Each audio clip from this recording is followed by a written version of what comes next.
I want to talk about crowdfunding Foundup. Now, I think Foundup is one of those brilliant ideas.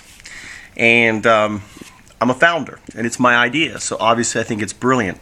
And I think pretty much anyone who doesn't see the brilliance in Foundup really is living in a different world. Because, see, what Foundup does is it provides a complete framework for folks wanting to be an entrepreneur. Now, what do I mean by framework? Well, a framework is a system that allows something to come about. Right now, in the startup framework, there doesn't exist. There is no framework for startups. And to give you an illustration of this, it's very simple. There are 14 million business plans submitted every year for funding. Out of those 14, 24,000 actually get pulled out of the pile, 9,000 get built, and only 2,000 actually become successful. Now that's my outcome. If I submit a business plan, my goal is for it to be successful, to get the funding, to get the support, to get it. Now, when you have 14 million business plans succeeding and you only have 2,000, 3,000 becoming a success, then ultimately there's failure, because that translates to a 0.02% probability of getting the outcome I desire as an entrepreneur. Now, if you get an MBA, you're going to take a business plan course. They're going to talk about the importance of a business plan. They're going to talk about how it provides the roadmap. In reality, change is happening so fast. If you lock yourself down in a business plan and you basically blindly follow this business plan, guess what? You're going to fail, right? Another thing that entrepreneurs tell you about, or actually, people who think they know startups, is teams are everything. Now, let me talk about teams. I work as an IT recruiter. In very simple terms, I'm a BD of business development for an Inc. 500 company. I can build any team I want. So, and the way I build the team, and guess what? The U.S. government's been doing this for the last 30 years. If I'm going to put a bid into the government, and they're going to say, well, what's your team? Do you think I go out and I hire these people to come join my proposal, right? God, no. What I do is I say, listen, can I use your resume? And if by using your resume, I can secure the funding, now this is government, to build this thing and have you come on and lead the team, why don't we build startups the same way? Why do, in the whole startup environment, the idea of starving is good, right?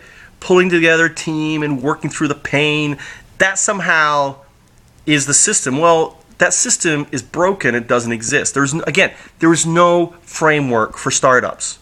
There's a bunch of guessing and a bunch of just going in any which direction. Another thing that's a problem with startups is this whole, access to funding. And pretty much the SEC has these things called blue sky laws. Now, the blue sky laws, the only reason we have blue sky laws is to control. Now, think about it. I can go out over this weekend. There was a lot of Super Bowl. On average, I can bet as much money as I want on any fantasy football or anything else that's going on in the pools. And on average, I don't know what the average is, but I would guess the average American probably spends about $5,000 a year on fantasy football and other related. I could spend, which I know people do who are poverty, pretty much 50% of my paycheck, 30% of my paycheck, buying a lottery ticket. I can go to Vegas and basically leverage probably 150% of what I'm net worth and gamble.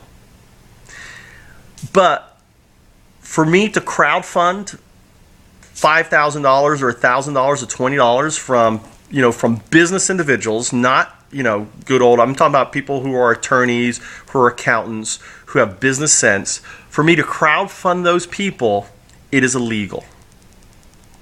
The reason why it's illegal is because they want to control. They want to control who invests. They want to control who makes money. That's the only reason. So there's no framework for us to invest. However, right now there's this massive movement saying entrepreneur is good for the economy. Sure it is, provided there's a framework. But there is no framework, all right? Because all these people who do startup weekend, who build these proof of concepts, what I call Foundups, ultimately you're giving the idea for someone to steal, or you're doing it half-ass. You don't have the follow-through. You don't have what? The framework. Okay? Doing a startup is kind of like climbing Mount Everest. It really is. Anyone who's an entrepreneur, and I've been doing startups for 16 years, I will tell you, doing a startup is like climbing Mount Everest. Now, I'll be honest with you. I'm not going to lie to you. I have had one success. And my first success was my first one, and that got me hooked. And that was a Shakespeare festival.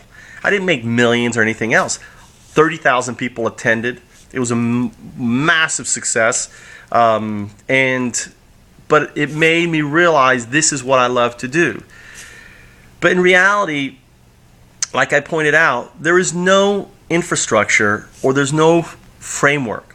And the thing that upsets me most of a startup system is this whole friends, family, and fools funding mechanism for your startup, okay?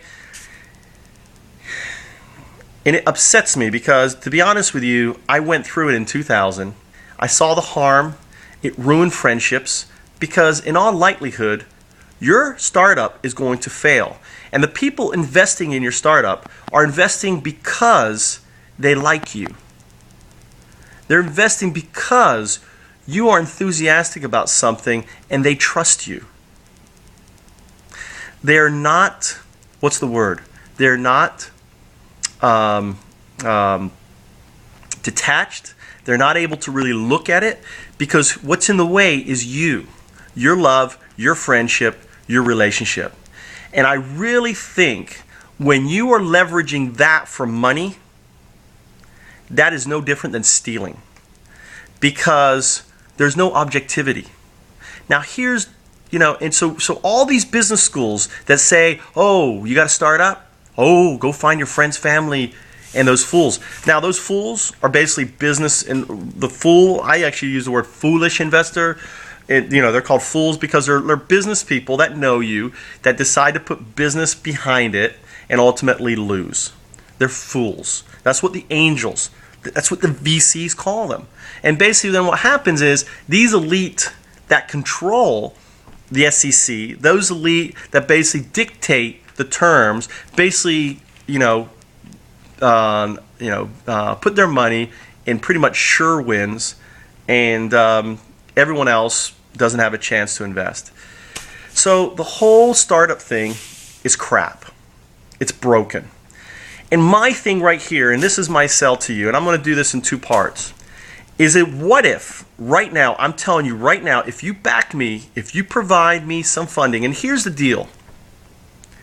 I could do the biscuit parties with the DC rich investors here. There's plenty of them here. I could do it. I could do the dog and pony show, which I used to do to raise money for nonprofits, to raise the money, right? And ultimately, to me, that becomes, in a way, everything that Foundup isn't. Because the whole reason about Foundups is it's about building Foundups from the very foundation with you in mind. You as a visionary for who has an idea.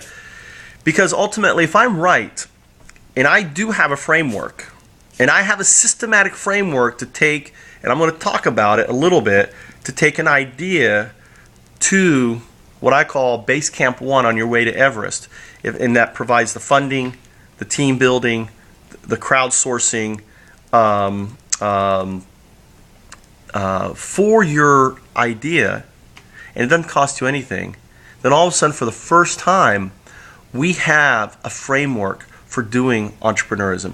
And the return is this, that your community will be investing in these ideas, all right? It will be these ideas that will grow your community. 85% of all startups stay in their community. So I encourage you to really investigate. Go to mtrout.com, read what I write, watch my videos, because I'm trying to shatter this silly paradigm of startups and introduce the Foundup. Thank you very much.